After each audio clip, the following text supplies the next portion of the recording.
Tutorial bagaimana proses kerajinan tangan dari pohon ajaib, yaitu pohon lontar dan pohon bambu.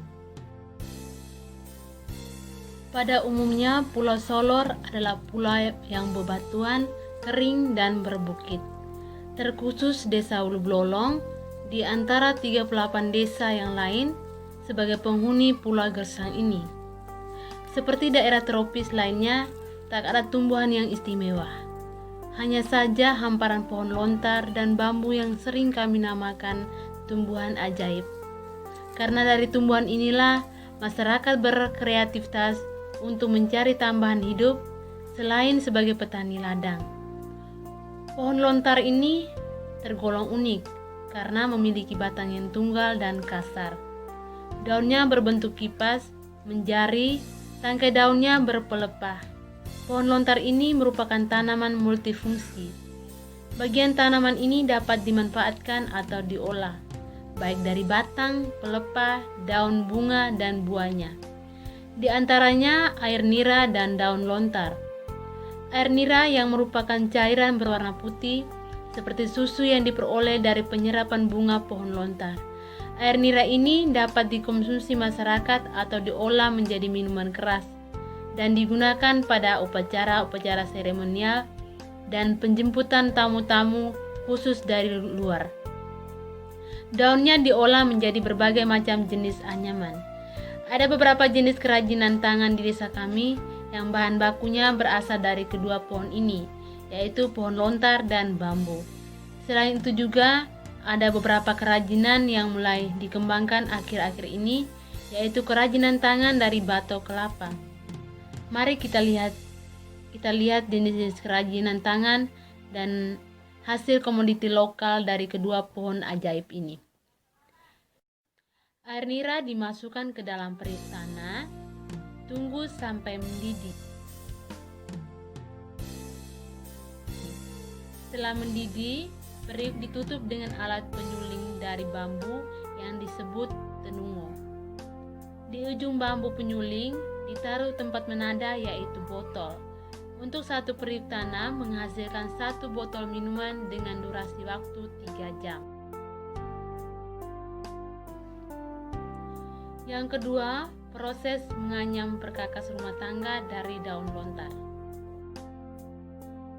Ini adalah pucuk dari pohon lontar yang biasa digunakan untuk menganyam. Setelah dipotong biasanya langsung dijemur.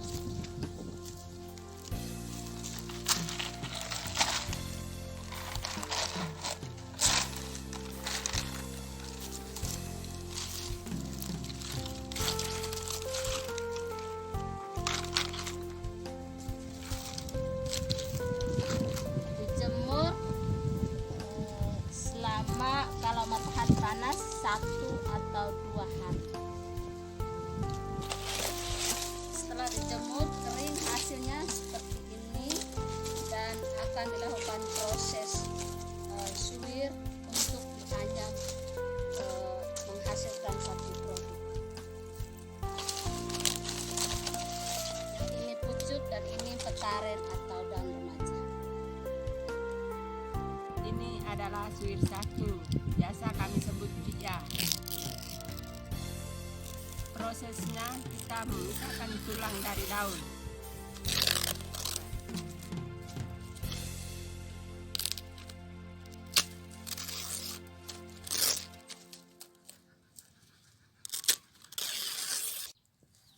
Sekarang kita melakukan proses yang kedua, yaitu suwir 2 yang biasa kami sebut leli.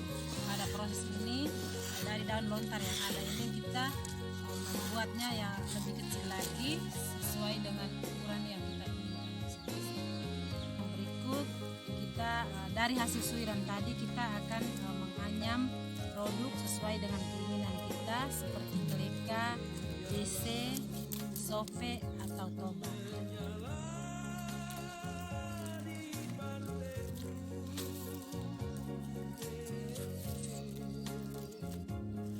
Setelah kita anyam, produk jadinya seperti ini. Kalau ini dari hasil pucuk, sementara kalau yang ini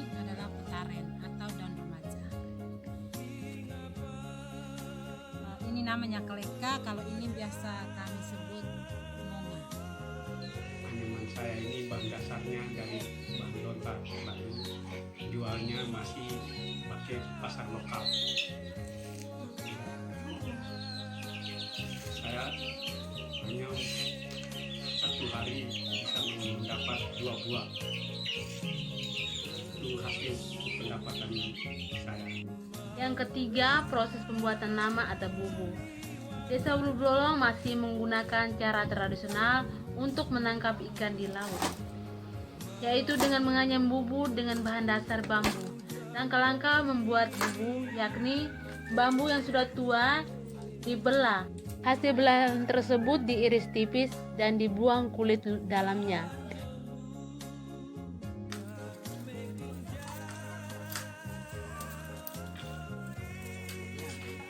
Hasil irisan tersebut dianyam dengan motif tersendiri. Ada 3 jenis anyaman yang akan disatukan, yaitu ana, bagian mulut dari bambu, dinding atas dan dinding samping. Ketiga anyaman ini diikat dan dirangkai jadi satu, yang disebut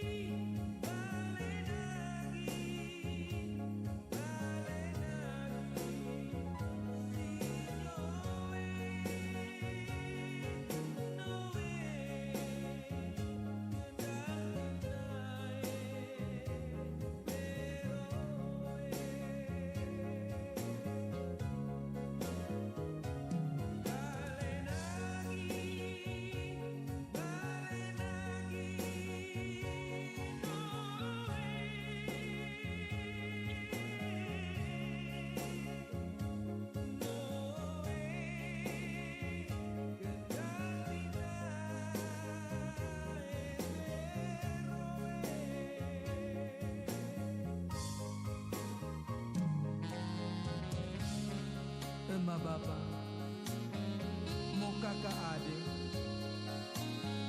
dia solama, anak jalan lepas, me anak, te lupa, mau nagihkan.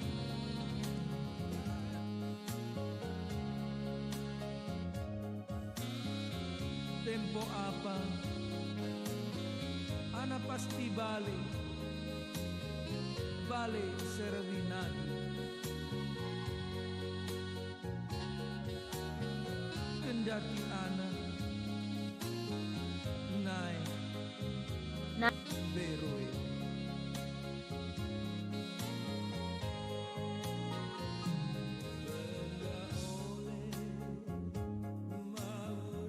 nama atau bubu yang sudah jadi dibawa ke laut untuk digunakan sebagai alat penangkap ikan.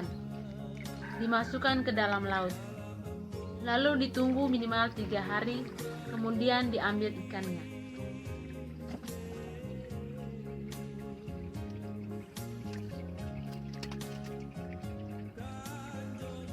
Selanjutnya, proses pembuatan batok kelapa atau tempurung.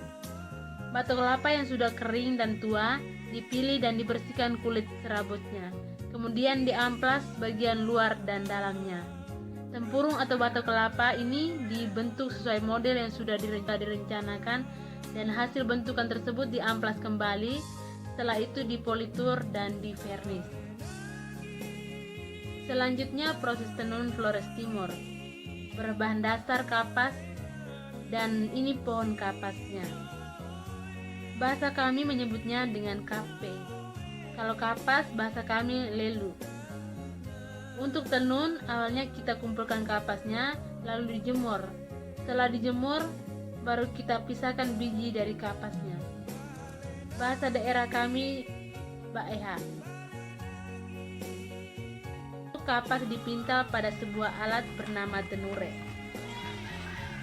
sampai kapas itu habis tergulung pada alat ini. Setelah itu, kapas yang sudah berbentuk benang digulung membentuk bulatan kecil seperti bola. Setelah selesai, kita mulai proses tenun. Yang pertama kita neke, yang kedua tane, dan ini hasil tenunnya.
ma bapa mo kakak adik